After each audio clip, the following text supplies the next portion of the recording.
And welcome everyone to another edition of 90.9 WJAB's. Yo, just checking in. I'm your host, Marcus Sims. We're on this social media platform. We'd like to let you know what's happening in the world of the Tennessee Valley, whether it's music, arts, entertainment, organizations, or people just in general, you need to know. We are powered by 90.9 FM and WJAB.org. And I'm happy at this point to welcome to our platform someone who I've wanted to interview for quite a while now, a fellow Bulldog, someone in the Tennessee Valley who's made it big on the national and international scene. In fact, UK #1 hits, recognized on all my favorite music blogs. She's a singer, songwriter, Hammond B3 organist. She wears a lot of hats. We're going to go into all that and much, much more. Guys, please welcome to our platform, Kim Tibbs. Kim, how you doing? Doing well. Hey, everybody listening in now on WJAB 90.9. And like I said, a lot of hats that you wear, singer, songwriter. You play the Hammond B3. We're gonna get into all that during this interview. So many things. So thank you for giving us a few moments of your time. And first and foremost, how have you been lately? I've been well. I mean, considering that we're just now kind of out of a pandemic that's lasted almost 2 years, I can honestly say that I've had an amazing journey up until this point, and I'm not complaining. And I'm just really humbled by all that has happened, all that God has allowed me to see, and all that is on the way to come.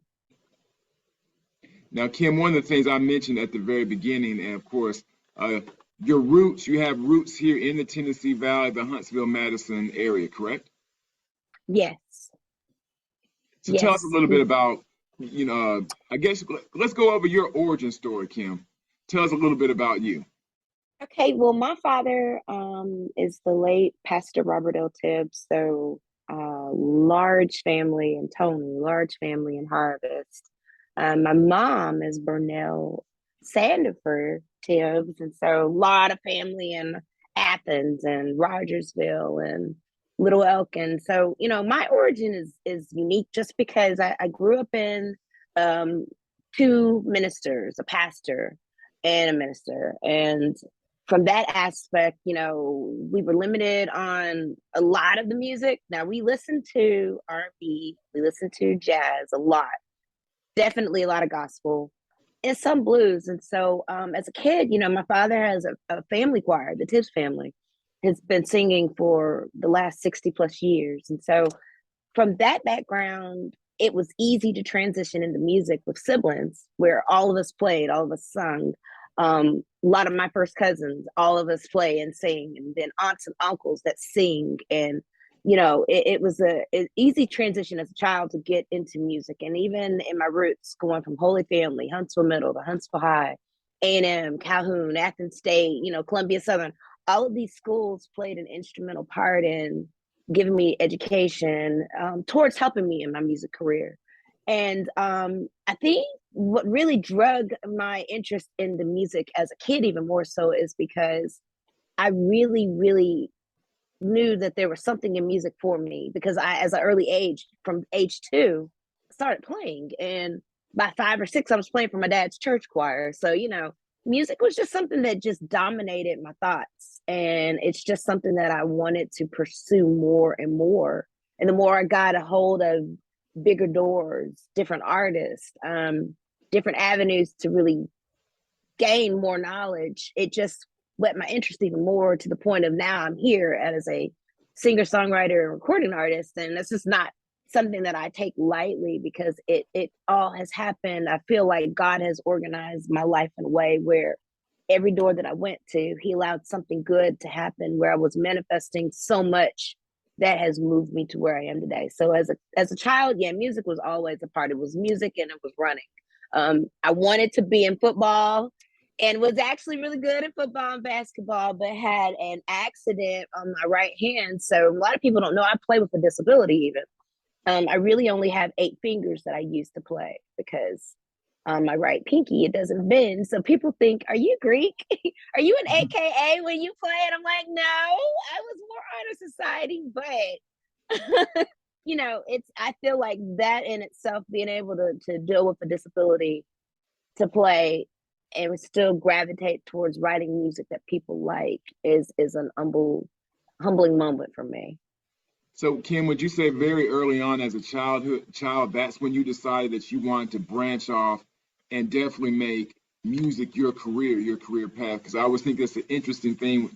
Like, when do musicians sit there and say, "This is what I want to go and do, not be an engineer or an accountant or a cook or a teacher. I want to be a musician." It was at childhood when you first decided this is the career path I want to be on.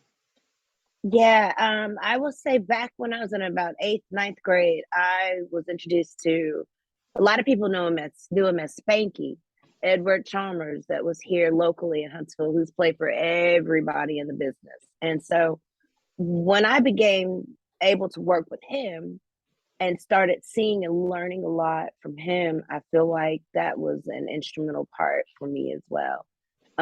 But in high school, I knew I wanted to do something musical, but the thing is, my father was very adamant about you need to have something to fall back on in case music does not actually pan out to be what you needed to work in.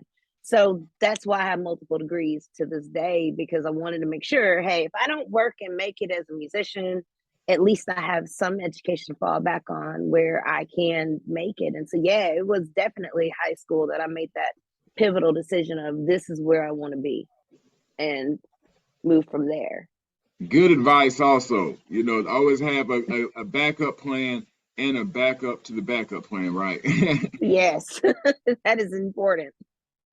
Now, also, I would be remiss if I did not say that you are a proud Bulldog here on the campus of Alabama A&M. Tell us about your experience here on the Hill. Well, the Hill for me was very, very important because it was my first time being at an HBCU. Um, I learned a lot about myself as a Black woman. I learned a lot about vocalizing my thoughts. I even had a lot of fun. Let me tell you, my freshman year, I think it was me and one of my classmates, Barbara Bazemore. We both drove Black vehicles, and I think we're probably responsible for why you really can't drive on campus anymore because we would do this thing where we would the right song at the right time, roll all of our windows down, open sunroofs, and we would cruise at 5 miles an hour. And you were going to be late if you were behind us.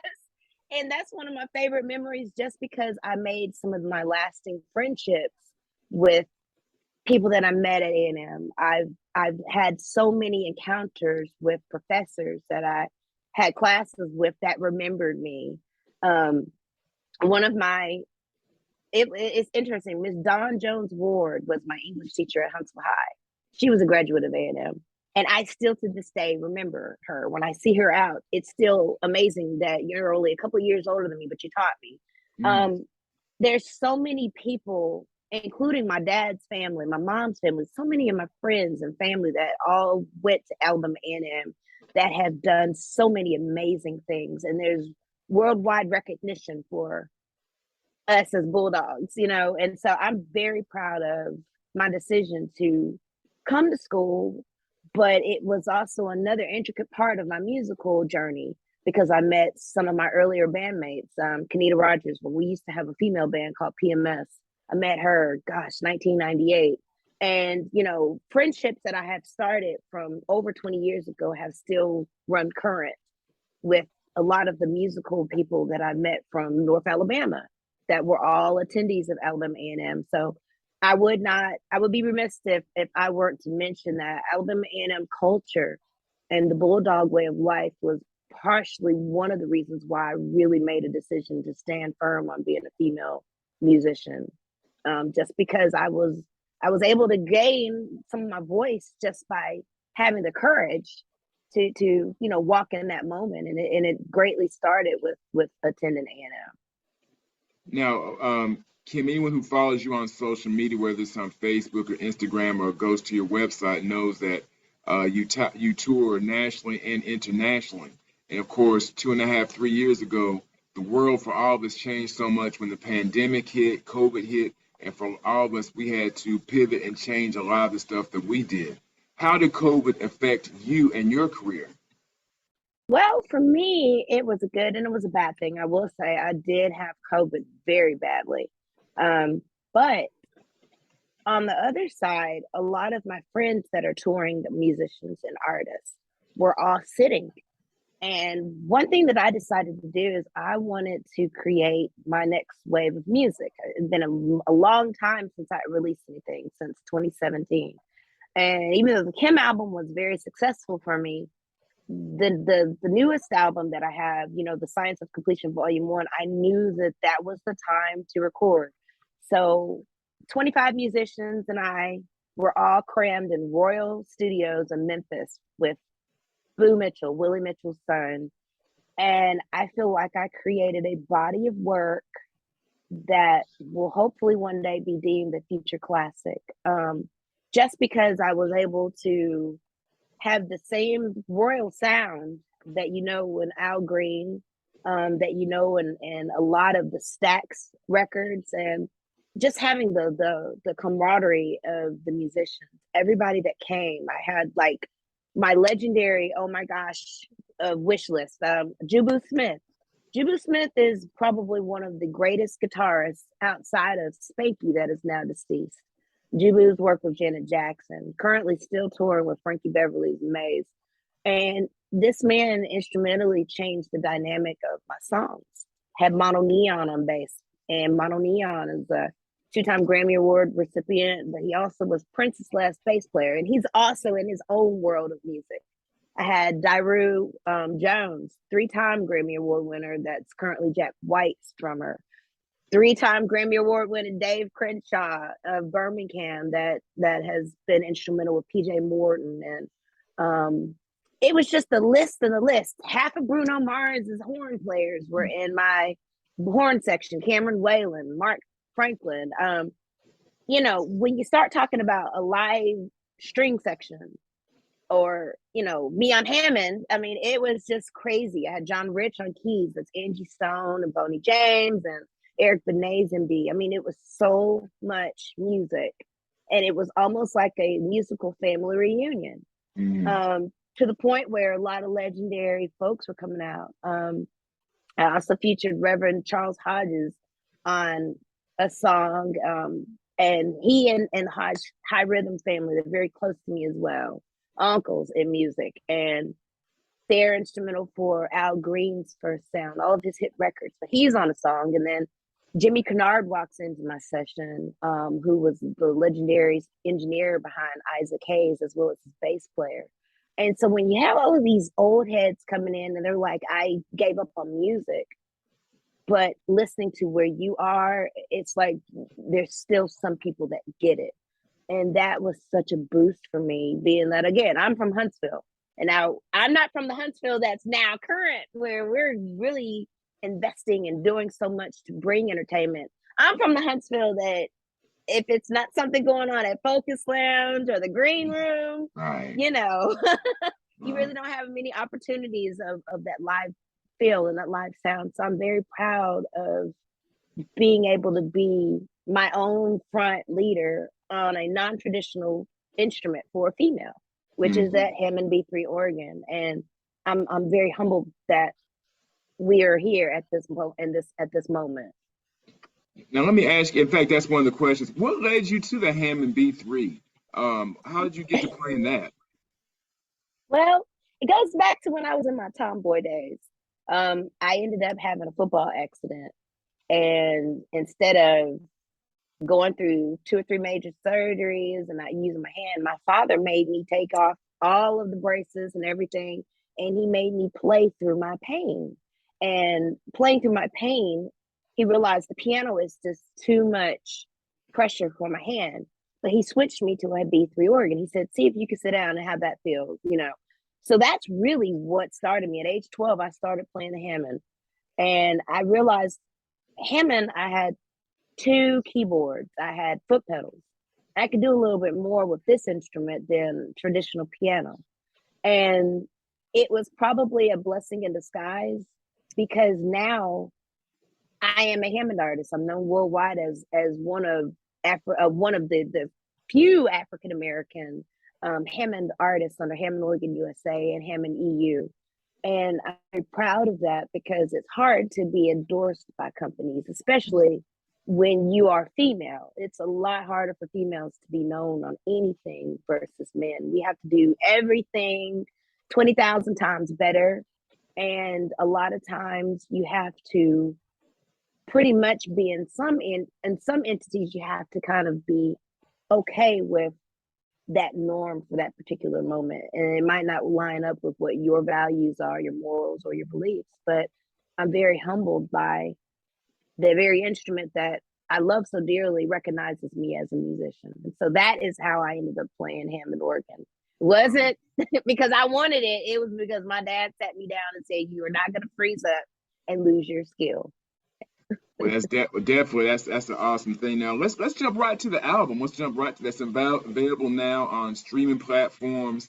You name your favorite streaming platform, you can check out The Science of Completion, Volume One. Now, I want to know first and foremost, that's such a cool title. Tell us about the title of the album, The Science of Completion, Volume One. Because now there's a Volume One, there's got to be a Volume Two since you say that. So we're holding you to that. Right. So tell us about that title. Okay, so it's a cool title, but the Science of Completion Volume One came out of a very critical time. I'm very private, but back before the pandemic in 2018, I was on tour. I had just, matter of fact, I just performed a show with Layla Hathaway in Birmingham. I got madly sick, and I just randomly went to a doctor's appointment, but I was rushed to the hospital that weekend from a Thursday through a Monday. I ended up getting 13 flights of blood transfused, Mm. and it landed me 18 days in ICU. And from that point, I was in a full compression suit where basically I couldn't move because my blood pressure kept bottoming out. And I was on a 24-hour cycle of blood transfusions. The only thing I could do was use my hands. So I had my mom and my son to bring me my computer bag that had my laptop, my little interface, little MIDI board, and a demo microphone. And that's what I did. I would write songs that would console me because I did not think that I was going to make it. And the songs that I completed were 24 songs. And you are correct, it is a double album. The first volume was released. But I felt like this was my final moment in life, and I wanted to leave something in the world for people to remember me by. There's high moments. It was a lot of positive based songs because at that point, I was in a critical moment. And in a critical moment, instead of me feeling down about this situation, I was trying to look at everything positive around me to encourage myself to look beyond where I was and to give something musical that if I left, at least I had something for my son and my family to be able to remember me by. And so that is the reason why the Science of Completion Volume One, because at that point, I felt like I completed an amazing but hurtful journey. And from the start to the last whistle on the album, you're listening to my last days that I thought were my last days of 18 days in ICU. So once I completed that last whistle, I felt like I had completed that horrible journey. So that's the Science of Completion. That is the journey that I took to complete me and get me back to 100. And so that's the title. Wow. Now, I think I told you earlier I was going to tell you one of my favorite tracks from the album because I've had the opportunity to preview several of the tracks. We're going to talk about a few of them that really stood out to me. But so the album itself is really great, and you said it captures that classic R&B stacks, old school R&B vibe. But one of my favorites that she put out is actually the one that really stood out to me was, and tell me about this one, Walk to the Light, because it kind of gave me a now and the thing about that track that made it different was it gave me of a acid jazzy kind Mm-hmm. of vibe to it as opposed to the other tracks which I really thought stood out. Also, it was up tempo, acid jazzy, a nice track. I really like that one. So talk to me about that one. Well, I am a vintage music guru. I love listening to retro. I love listening to the 50s, 60s, 70s, 80s, even 90s. And I wanted to give what I would consider an ode to Quincy Jones. I'm a huge Quincy Jones fan, and I wanted to do something that gave a dramatic, extended introduction to something where if this was performed live, you can feel the magic in the air and you can see the crowd is getting ready to be excited because their artist is getting ready to walk out on stage. Um, I envisioned if it had been performed back in 72, I wanted Isaac Hayes to do the lead vocal. I wanted him to be on the Hammond organ. And so this song was basically my gift back to those producers before me that have influenced my sound. That would be the Curtis Mayfields, the Quincy Jones, the Humble and God, all of the retro era sounding musicians and the quality production that we had from that moment is all what came out and walked to the light.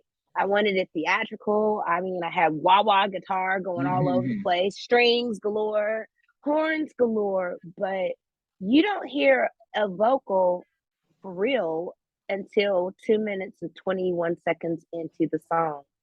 And I did that on purpose because I did not want to focus on industry and standards of today that says, hey, 2 minutes, 50 seconds, you need to be in and out because that's all the listener is going to really give you. And I just wanted to focus on giving you something to creatively transition through from minute to minute. And Walk to the Light again is a positive song. Follow your heart, find the way to start where you can basically manifest all of your dreams, manifest your goals, but also dig deeper into yourself to get beyond a bad moment. And for me, again, going back to 2018, this song Walk to the Light was written in a moment of I'm fighting for my life. And I'm telling myself, Kim, you're bigger than this moment. Keep looking forward. Keep struggling until you can get to that light. And that is thus Walk to the Light. But I wanted to really take it retro. I just had to do at least one song with that extended old school feel. And I'm so proud of it because again, on vinyl, the album instead of one LP, it's double LP, and you get the full version on the vinyl, and it's just amazing to me just the support so far because people were really playing that long 8-minute song Right. and others. Right, right, and like I said, it's somewhat and you laid out all the instrumentation, the arrangements, the production of that song. It's really a great song, so we want you all to check that one out. But also, I want to mention another one that stood out to me. Loving you makes life so easy, which goes back to the original theme of that classic sound. Like if you're really looking for a classic R&B soul sound, I think that song really captures it. Tell us about that one.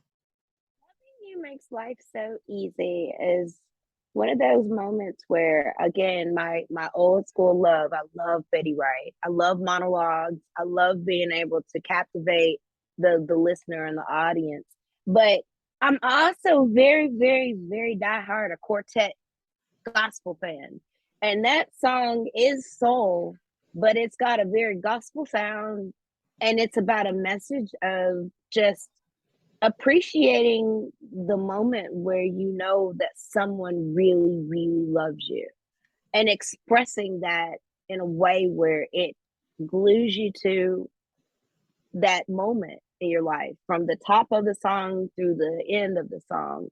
And I knew I wanted to do it's a few ballads on the song on the project, but I really knew I wanted to give a song to the significant others in the world. If you want to have somebody that loves you to really, really, really feel appreciated, loving you makes life so easy as that song. And I just really wanted to give that to not just myself, but to everybody that's in a relationship. You always want to feel appreciated. And I think that song just sums up the perfect amount of what you want your significant other to really feel like and what you would like for them to understand, in your own presentation of how you feel. So that was my gift to, hey, I've been in love before, here it is.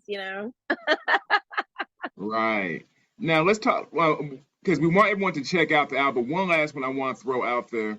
The single. Of course, it's fall time. We're entering winter. It's kind of nippy here in the Tennessee Valley right now. Some of us got our heat on a little bit. It's a little cold right now, but summer. Let's talk about that single.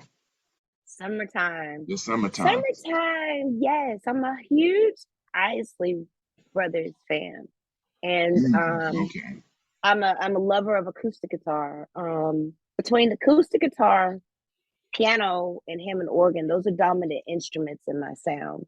And with Summertime, it was just this really, really, if you listen to the extended version, which is almost 10 minutes, it was just this song that I felt like I wanted to give people that whole kind of mid-tempo groove that is not really family reunion style, but it's just good, feel-good music that all can enjoy, whether you're a child, whether you're an adult. And it's also pleasant to the ears because I wanted to involve more 60s style background. That's the one song that it's not just a typical three-part harmony. It's multiple part harmonies going through. And it's also heavily influenced by jazz. Um, so between the Mamas and the Papas from the 60s, because I'm a fan of them, folk music is another thing, Americana, um, Ron Isley, Ernie Isley, boom, there's a Hammond organ in the middle of it, and there you have me. And that song is just simply about enjoying summer. It's enjoying kids running, playing, but there's a 5.5 minute stretch in there of scatting in jazz that you just don't see in everyday music. And it also is the only song that you actually can captivate me on a Hammond organ. It's extended and the ending is me playing. And so a lot of people didn't realize that I'm a real musician. And so that's the one song that I play. You can hear the bass pedals on the Hammond and you can hear all the chords. And so I'm very proud of that song because again, that one has been one of those songs that everybody has been playing, and it was the number one on the UK Soul charts along with Walk Through Life. Um, and Loving You Makes Life So Easy. All of the songs that you said Oh, that you've gravitated to, they've all been number one, including Miracles, and Where Would I Be Without You, which is what we started on. And so I'm just really happy and proud of where this project is, and yeah. it's still going. Um, 4 weeks strong now at number one on the UK Soul charts and And multiple charts in Europe. I'm just excited because I waited to put it out. It was done in 2020, but I didn't want this to be a pandemic album. And mhm. so now that we're opening back up, yay, I'm hopeful to get back on the road and get my band together so we can go hammer this project out live. And we got to talk to some of the Tennessee Valley promoters and folks to get you. We want to hear that album here, the Science of Completion Volume One, which is out now on all of your favorite streaming services. Go to Kim's website. That's kimtibbsmusic.com. Am I correct? Yes, that is Go to correct. kimtibbsmusic.com for all the information that you need about the album. Also, she's on social media: Facebook, Instagram, Twitter, all that good stuff. So you can link up with her and find out more about the album. Now, as we're starting to wrap things up, one of the things I noticed that was pretty cool, you've worked with a lot of artists in different genres of music, not just the world of jazz or R&B. You worked with your Bobby Rushes, Layla Hathaways. You worked with Wayne Newton. You worked with Billy Ray Cyrus. You worked with which was Shaka Khan. You worked with Leonard Skinner. Now I have to ask, how did you hook up with Leonard Skinner? When I saw that kind of, I raised an eyebrow. I said, "Wow, Leonard Skinner. How did that come about?"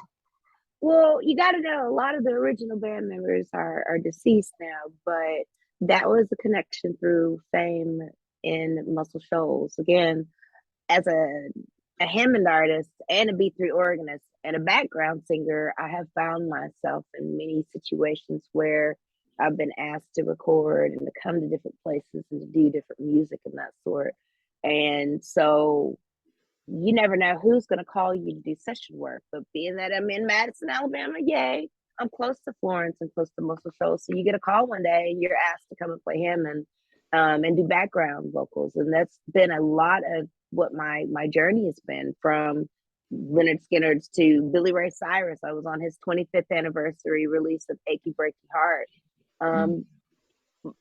Playing a Hammond organ for me has been a great pivotal moment, because I get to be me, but I get to give myself to you and project. And I have played in country music, blues, R&B, gospel, soul, and so many other genres. So I know exactly what to do if you give me instruction on what you need in a song. I'm going to give you that, and then I'm going to give you variation. And it's something that I learned a long time ago from Spanky. Spanky said, Kim, anytime you get through a door, always give your best service and keep a good attitude, because you never know what that door leads to. And that's just really been what has happened with me, from working with Alabama, Leah Seawright, to, gosh, CeCe Winans. I mean, I've worked with so many people, and it's all because of, I'm a bubbly character. I'm going to laugh with you. I'm going to play with you. I'm going to play for you. And then I'm also going to be respectful to you in my exit. And it's always led me to another door, another call, another moment. And so, again, as a Black female from North Alabama, I am a witness that whatever you put your mind to, whatever you speak on, whatever you believe in, it will happen. Mm. It just takes a lot of time, a lot of work, and believing in yourself. You've got to be your number one cheerleader first before you can expect others to do it. And so I'm a witness of talking to yourself, telling yourself you're going to achieve. It will work, and you have to have self-belief. And so that's my resume right there. That's believing in me. So yes, it's very eclectic, but I'm thankful for that, and I wouldn't change it for the world. Right, right, definitely. Um, who are some of the artists that you listen to? I always like to know. I like to ask artists, who are they listening to? Who's on your playlist? Who name drop some folks that we need to check out? Okay, so I am totally non-traditional, so I listen to a little bit of everything. I already mentioned one of my favorite groups is the Mamas and the Papas, but I also like the old Americana group, America. I listened to a folk artist by the name of Ben Howard a lot. Worked with Ben before, but I listened to him before working with him. I listened to the Blind Boys of Alabama, whom I'm fortunate to be known as one of the only female band musician member that they've had in 70 years. I listened to um, Snow, what's her name? Allegra. Allegra. I like her. Mm. I love Erica Badu. Gotta listen to Erica a lot for my neo and that feeler. But then I listen to Billy Cobham. I listen to Joe Sample, the late Chick Corea, the late Dr. Lonnie Smith. I listen to musicians that are going to do more than just, freestyle. They're going to give you chord progressions. And I'm always studying and analyzing the way that musicians play. I'm a huge Sade fan, and I'm excited she's got a new album that's coming as well. So I'm excited of that. But I'm also old school. I love listening to Michael Jackson and Prince. And I love being in a position where I can absorb all of the musical instrumentation in as I'm listening to it, because I'm always thinking from a producer and not just the fan. I'm always thinking about placement in the studio when I hear a song, and I'm thinking about the message of a song. So I'm a Diane Warren fan. I'm always paying attention to songwriters and songwriting, and that's why I'm humbled that the United States is picking up with what my overseas successes are, down to American Songwriter has added Miracles to their, hot indie playlists and different ones. Blues and Soul I was on the cover of, but now I'm starting to see things trickle over, and it's rewarding, but it's also, again, yay. Now I'm starting to get recognized in my own country, because again, a lot of artists like myself, in order to get a name, you have to almost the United States to go and be overseas in order to get some kind of a fan base, some kind of a following. And so it's humbling that things are now starting to trickle back. And I'm happy of that. But that's again, the artists that I listen to, they some kind of a way captivate me in a way to write things that I feel are a little outside the box, but different, so that I'm not just doing what everybody else is doing. Kim, as we're wrapping everything up now, once again, for our listeners that are joining us online or either listening to us on the radio right now, how can they get the album? How can they get the Science of Completion Volume 1? Tell us all the avenues and venues of getting the album. Hey, so the best way to get my album, kimtibbsmusic.com. It has all of my information. It's on Spotify, it's on Apple, it's on Deezer, it's on everything that is streamable, Tidal, but also I have a special store under Azifo Soul Records, which is also my other label that I'm affiliated with. And that is I as in Idaho, Z is in zebra, I is in Idaho again, P is in Paul, H is in hotel, O is in October, Izeful Soul Records. And you can go to the Kim Tibbs store and order the limited edition double vinyl in red or the regular double vinyl in the black, as well as CDs. And again, kimtibbsmusic.com has all of that. And so it also houses my social media. It's just a good place to go and get all of the musical things. Even my first album, the Kim album, it's all there. Wow. So once again, go to kimtibbsmusic.com to get the album. The new one that's out right now, The Science of Completion Volume 1. You can check out the 2017 release as well, get updates on what's happening with Kim and much, much more. And there's a lot of her biography I didn't touch on for the sake of time, but go check out the website, check her out on social media as well. She's on IG and also on Facebook. Kim, once again, and congratulations to all the success of the number ones. Of course, the UK recognizing you for great, great music. And of course, we're recognizing you here on 90.9 WJAB as a tremendous artist and a fellow Bulldog from the Hill, from our area. So we salute you. And thank you for your time on joining us here on 90.9 WJAB's Yo Just Checking In. Thank you for having me. It's always a humbling moment to be able to speak with hometown love. A&M is a major part of my my everyday love. I was thankful that I got a chance to go to some of the activities during homecoming this past homecoming, and it's always refreshing to be able to get back to the Hill. So I'm very humbled and thankful for you, Marcus, and for all of the WJAB supporters and listeners. It's been an amazing journey this year, and I'm just thankful to have you guys as supporters. And just remember, as Kim said at the top of the interview, if you're having trouble cruising the campus or playing your music at a certain volume, you can always just comment on her social media about that. She clearly had a lot of fun. Correct. This has been a presentation of 90.9 FM WJAB, also WJAB.org. Thank you for joining us on this presentation of WJAB's You're Just Checking In. Thank you.